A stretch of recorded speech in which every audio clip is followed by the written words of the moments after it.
বাংলাদেশের প্রত্যন্ত গ্রামাঞ্চলে প্রতিভার কোনো অভাব নেই। সেই প্রতিভা যদি সুযোগ পায় তবে বিশ্ব দরবারেও ছড়িয়ে পড়তে পারে। রংপুরের মিঠাপুকুর উপজেলার চানকিপুর গ্রামের শহীদুল ইসলাম তার জীবন্ত উদাহরণ। তার হাতে নেই কোনো বাদ্যযন্ত্র, নেই কোনো আধুনিক প্রযুক্তি, তবুও তিনি 3 আঙুল, মুখ আর নাকের সাহায্যে এমন সুর তোলেন যা বাঁশি বা বেহালা সুরের সঙ্গে প্রতিযোগিতা করতে পারে। গান হোক কিংবা যন্ত্রের সুর, শহীদুলের কণ্ঠে আর আঙুলের জাদুতে সবই ভেসে ওঠে অপার বিস্ময় জাগানো সুর মূর্ছনায়। শহীদুল ছোটবেলা থেকেই অদ্ভুত এই প্রতিভার অধিকারী।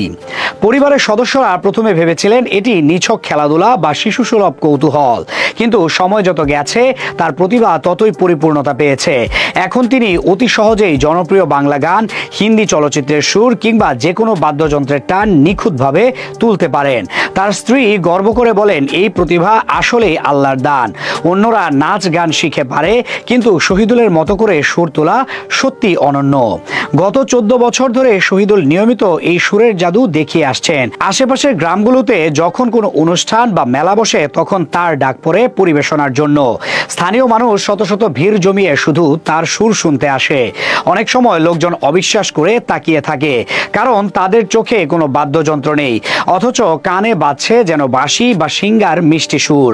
তার এই কৌশল স্থানীয়ভাবে তাকে পরিচিত করেছে সুরের জাদুকর নামে।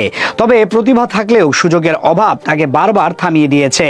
আর্থিক অনটন আর পারিবারিক দায় দায়িত্ব সামলে ঢাকায় বড় কোনো মঞ্চে নিয়মিতভাবে নিজেকে তুলে ধরতে পারেননি শহীদুল। কয়েকবার তিনি রিয়েলিটি শোতে অংশ নিয়েছিলেন, কিন্তু সেসব চেষ্টা স্থায়ী হয়নি। তবুও তিনি আশাবাদী যে একদিন কোনো জাতীয় বা আন্তর্জাতিক মঞ্চে নিজের সুরের জাদু তুলে ধরতে পারবেন। তার স্বপ্ন, যদি ইত্যাদি কিংবা মিরাক্কেলের মতো অনুষ্ঠানের সুযোগ পাই তবে সারা দুনিয়া জানবে আমার এই প্রতিভার কথা। স্থানীয় সাংস্কৃতিক কর্মীরা বলছেন, শহীদুলের প্রতিভা যথাযথভাবে কাজে লাগাতে পারলে এটি শুধু একটি ব্যক্তিগত সাফল্য হবে না, বরং বাংলাদেশের সংস্কৃতির জন্য এক গৌরবময় অধ্যায় হয়ে উঠতে পারে। কারণ বাদ্যযন্ত্র ছাড়াই মানুষকে এমন সুরে বিমোহিত করা সত্যি এক বিরল প্রতিভা।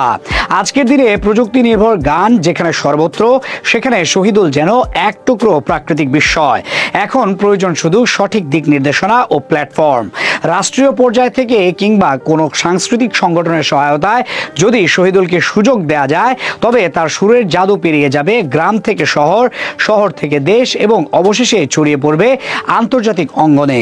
শহীদুল ইসলাম হয়ে উঠতে পারেন বাংলাদেশের সঙ্গীত ভবনের এক ভিন্নতর প্রতীক, যিনি প্রমাণ করবেন সত্যিকারের প্রতিভার কাছে কোনো সীমাবদ্ধতাই বড় নয়।